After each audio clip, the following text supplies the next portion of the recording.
Hello and welcome back to my channel. This is our year to shine. It's our 2021 journey together as we explore more about joy, harmony, beauty, order, simplicity, and gratitude. And part of that is my little discussion that I'm doing right now on this book called Enough. It's by Laurie McCammon. And the last video really had us thinking way outside the box, right? I've been thinking about that a lot.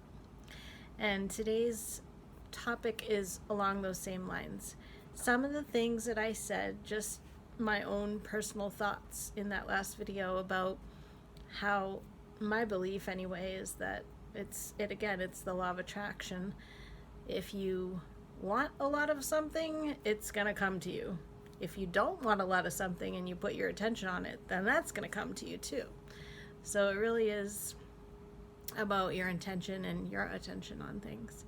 And then, as I've said before too, having no tension about it and sort of letting things come to be without having too much, in the way of a parameter around how it presents itself is a good way to live. So we're talking about being enough. We're talking about where the idea of not enoughness came in our own lives and then also in society, and how we might be able to change that. We've discussed that a little bit. So in today's entry about what is our responsibility, she says something that goes along with what I just said and what I said yesterday. You've probably heard the saying, she says, we don't see things as they are. We see things as we are. So again, didn't we say also that the quantum physicist said that it's almost like because of the viewer's perception, it's like you can't have anything totally defined, because I might see the same exact thing that you see, but I might see it differently. I mean, think about like the fact that people have different perceptions of color, or they might hear better and notice something in terms of like the hearing part of what they're seeing, or they might be just more detail oriented, or see like a giant mole on someone's face or something, and the other person sees the person's eyebrows or something. So I can see what the quantum physicists are saying. I'll leave that quantum physics stuff to them though. So essentially, if it's all about us, and of course remember we're a part of this big we too, right, that we talked about. So what does this mean as a person, like as we engage in the enough story and transforming that not enough story? It means that we really need to transform ourselves to have the greater effect on everything around us. We talked about quantum mechanics and the morphogenic field, and she puts forth that those things will just sort of take care of the rest.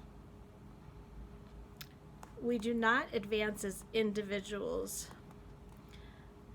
or actually she's talking about the 100th monkey thing that we talked about yesterday. It's like we're going to advance as a group as things become more accepted. And as long as we understand this, we will not engage in futile and energy-grabbing efforts to try to act battling out the never enough story. All right, so she's telling us really not to push against it. Change what you're thinking, like we talked about yesterday. Like if you start to change your own thoughts about being enough, having enough, and that there is enough, and that we're all enough, and that we're all one too, then I wonder if you also believe that your experience and what you're seeing will change. What do you think? It's important to be vigilant for the considerable traps of perception that will tell us that scarcity is growing on this planet, and it is our job to stop it. Again, because if you start to look for it, then you are going to see that everywhere. And it's not like you want to just turn a blind eye. We talked about trying to help other people and nurture through our feminine side. So it's good to be aware of those things. But if you get obsessed with it, then you're going to just start being like, I know there wasn't enough, I tried, but it's just there's too much scarcity. If we stay focused on the never enough story, it will seem as though the crises are getting much worse. The fear is growing in the never enough culture, and rightly so, because that old story is dying. That's what she says. She does present in this book that she does feel like we're already moving towards a new way of living.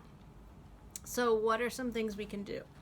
It's interesting, a lot of these overlap with the things that Sarah Von Bronick told us last year in Simple Abundance. Turn off the TV. Unsubscribe from emails. Unfriend any groups that participate in anger, fear, or hopelessness.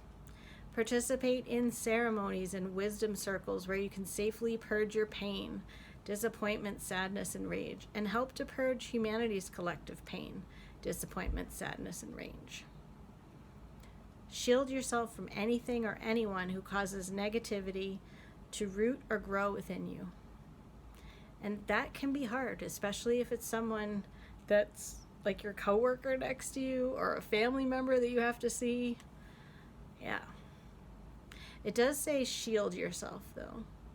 So I don't think I said this to you guys last year, but I do sometimes, if I'm going into a situation or I have to deal with someone who I know is a little bit difficult for me to have much of a tolerance for, I will imagine myself in a rainbow bubble, like a bubble with like a rainbow that's like, reflective.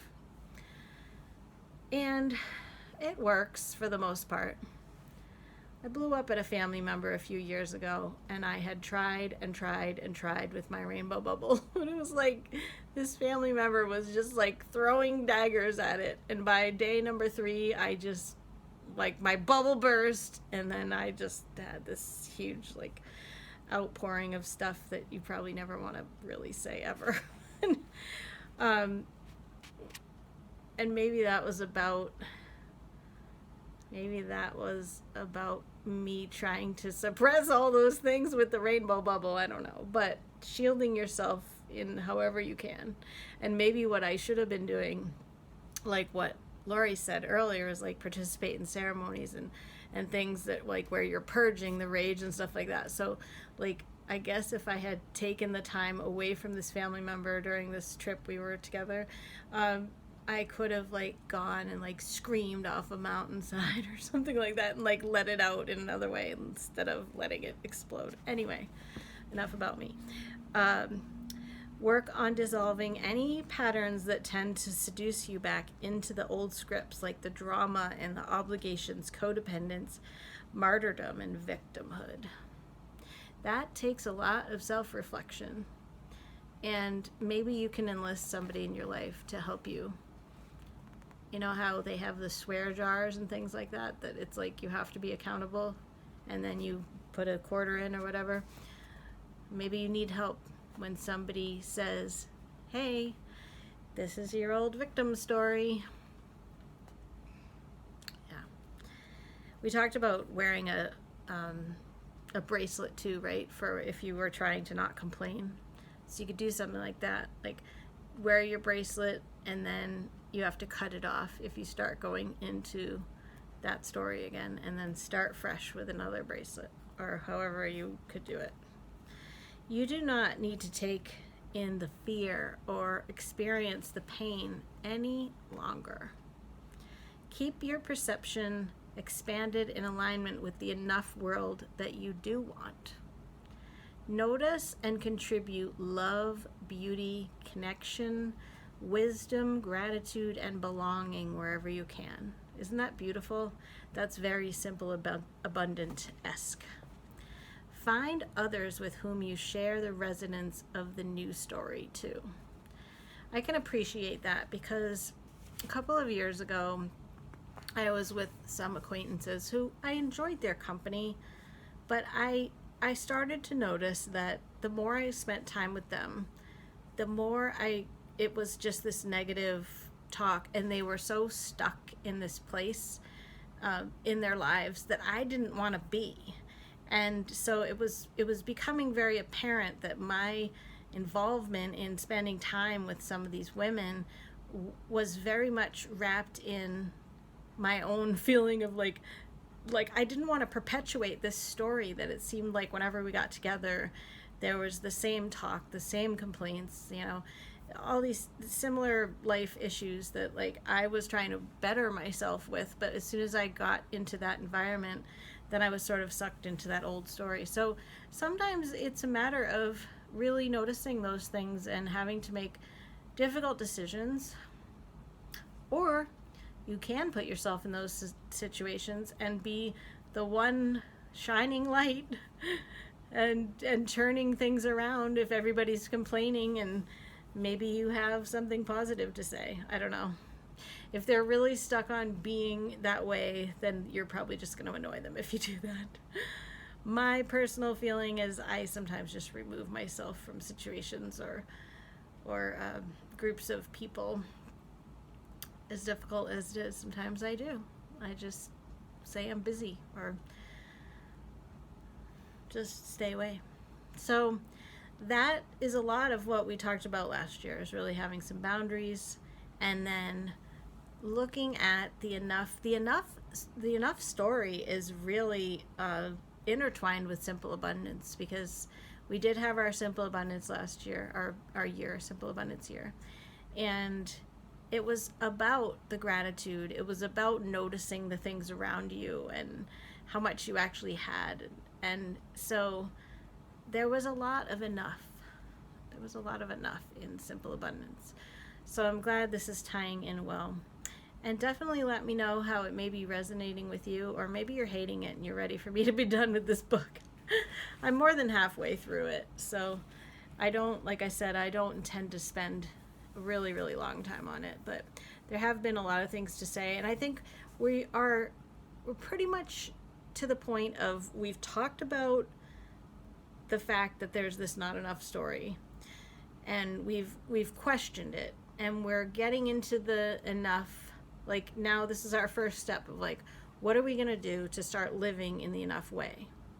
So we are getting now into like how to transform and be living in the enough way. So I'm looking forward to that part of the book. I told you that that was my favorite part, and that is the I am enough section of the book. So that's what we'll be talking about mostly. I will talk at the end about the helping the world part of it, which I don't know. At this moment, like I said, I sort of feel like it would take a giant movement to do it. But she did just tell us that if we transform from ourselves, then we can change more than we actually realize. What do you think? Let me know. You are enough. All right? And I'll see you on the next video. Thanks for being here as always. Bye-bye.